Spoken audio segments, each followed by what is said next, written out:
What happens when love slowly turns into silence? Claire once believed her marriage was unshakable. She and Daniel had been together for 8 years, a quiet, predictable life in a cozy house on Maple Street. But lately, the warmth that once filled their mornings had faded into small talk and routine. They didn't fight, they didn't laugh, they just existed side by side, like two strangers who shared the same address. Each morning, Claire brewed coffee, set 2 cups on the counter, and waited for Daniel to say something. Anything. But he only mumbled a tired thanks before leaving for work. She told herself it was normal, that every marriage cooled with time. Still, she missed being seen, missed being heard. Then one Monday morning, everything shifted. A new designer joined her marketing team, Ethan. He had a calm voice, a confident smile, and eyes that noticed things Daniel hadn't in years. When she spoke, he listened. When she laughed, he laughed with her, not at her. For the first time in months, Claire felt the faint thrill of being alive. It started with harmless things, jokes over emails, shared glances during meetings, small talks by the coffee machine. But those tiny moments grew heavier, carrying meaning she couldn't ignore. One afternoon, their hands brushed while reaching for the same folder. It lasted a second, yet it burned into her thoughts all night. She tried to shake it off, told herself it was just office chemistry. But the next day, when Ethan complimented her presentation, "You make things look effortless." Her heart skipped in a way she hadn't felt since her wedding day. That evening, she came home to Daniel watching TV, half listening as she talked about her day. He nodded, distracted, never looking up. Her voice trailed off. She sat beside him, but the silence between them felt louder than ever. Days passed, and Ethan became the highlight of her dull routine. His texts were brief, kind, respectful, but they made her smile in ways Daniel's words no longer did. When he asked if she wanted to stay late to finalize a project, she said yes, even though the work could have waited. The rain poured outside that night, drumming softly on the office windows. Ethan handed her a cup of coffee and said quietly, "You deserve to feel happy, Claire." Her breath caught. No one had said her name like that in years, gentle, certain, with meaning. For a moment, she forgot where she was. But then she looked down at her wedding ring, shining faintly under the office light. Something inside her twisted. Guilt, curiosity, confusion. She couldn't tell which one was louder. She stepped back, whispered a shaky "good night," and hurried out. That night, she sat alone in her dark living room, rain still echoing outside. Daniel called out from the bedroom, asking if everything was okay. She wanted to tell him everything, about Ethan, about the emptiness, about the ache in her chest. But all she said was, "I'm just tired," and in that silence she realized she wasn't tired of life. She was tired of pretending. When does friendship quietly turn into something more? After that rainy night, Claire promised herself to stay away from Ethan. She deleted his messages, avoided eye contact at work, and told herself it was just a passing phase. But the heart rarely listens to logic. The next morning, when Ethan greeted her with his usual warm smile, all her resolve melted like snow under sunlight. At first, they tried to act normal. Their conversations stayed professional. Deadlines, reports, projects.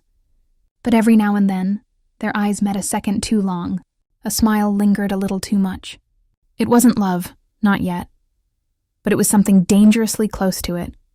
Ethan was different from anyone Claire had ever known. He listened when she spoke, remembered small details, and somehow always knew when she was upset. He didn't try to fix her sadness. He simply made space for it.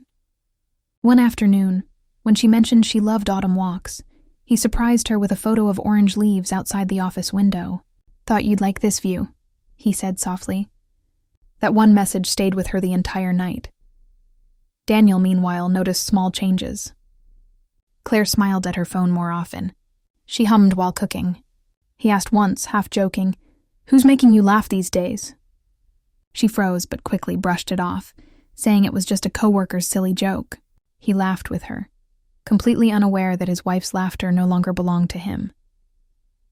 Days became weeks, and the emotional distance between Claire and Daniel stretched wider than ever. She started staying late at work more often, using projects as excuses. Ethan never crossed a line, yet their connection deepened quietly. Through kindness, through understanding, through everything Daniel had stopped offering years ago. One night, after a long day, Ethan texted, "You're stronger than you think. Don't lose yourself trying to keep others happy."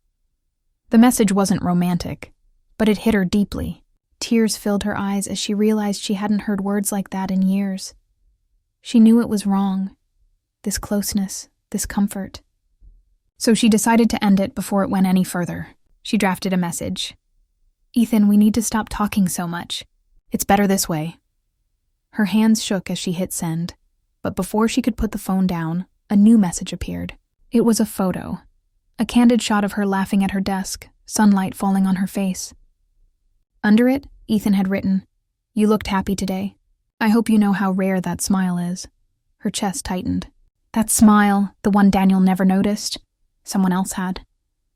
She didn't know if she should feel flattered or frightened. For the first time, she realized this wasn't just friendship anymore. It was something far more dangerous, something she couldn't explain, yet couldn't let go of either. And as she sat staring at that picture, heart pounding, her phone buzzed again. This time, it wasn't Ethan. It was Daniel. What if the goodbye you planned turns into the moment you can't walk away? The message from Daniel that night was simple. "Can we talk?" Claire's heart sank. Maybe he knew. Maybe her silence had already confessed everything she'd tried to hide. When she walked into the bedroom, Daniel was sitting on the edge of the bed, phone in hand, eyes tired. "You've been distant lately," he said quietly. "Are you okay?" She wanted to tell him the truth, about Ethan, about the emotional storm she couldn't control. But fear stopped her. She nodded and said, "Just work stress." He smiled gently, trusting her completely. That trust hit harder than anger ever could. The next day at work, Claire made a decision. She'd meet Ethan once, face to face, and end it for good. No more mixed signals, no more blurred lines. She texted him, "Let's grab coffee after work, just to talk." He replied instantly, "I'll be there." When she arrived at the cafe, Ethan was already waiting by the window, 2 cups in front of him. The soft afternoon light made everything feel too calm, too normal, which only made her heart race faster. "You look nervous," he said, half smiling. "Because I am," she admitted. For a while, they talked like old friends, about work, about life, about everything except what they truly felt. But then Ethan's voice softened. "Claire," he said, looking straight into her eyes, "I don't want to ruin your marriage. I just can't stop thinking about you." Her chest tightened. The words she had prepared, the goodbye she rehearsed all day, vanished. Instead, tears filled her eyes. "You shouldn't say that," she whispered, "because I can't hear it without wanting to believe it." For the next hour, they sat in silence, both knowing they were standing at a line they couldn't cross. When she finally stood up to leave, Ethan said quietly, "You deserve to be seen, Claire, even if it's not by me." Those words followed her all the way home. She parked in the driveway, staring at her front door, realizing how strange it felt to go back inside, to the life she built, the man she promised forever to, and the emptiness that grew between them. That night, she lay beside Daniel in bed, wide awake. He reached over, touched her hand, and murmured, "I love you." But it sounded distant, like a memory of something that used to be real. She didn't reply. Not because she didn't care, but because she didn't know what she felt anymore. Ethan hadn't touched her, but he had changed her, stretched her heart wider than she thought possible, forcing her to see what she'd lost inside herself. As the clock ticked past midnight, Claire made a decision that would change everything. Tomorrow, she would tell Daniel the truth, but she had no idea what that truth would destroy, or what it might finally set free. What happens when truth finally breaks the silence? The next morning, Claire woke up with a single thought. No more lies. Her hands trembled as she poured coffee, knowing what she was about to do would change everything. Daniel noticed the way she stared at the floor instead of him.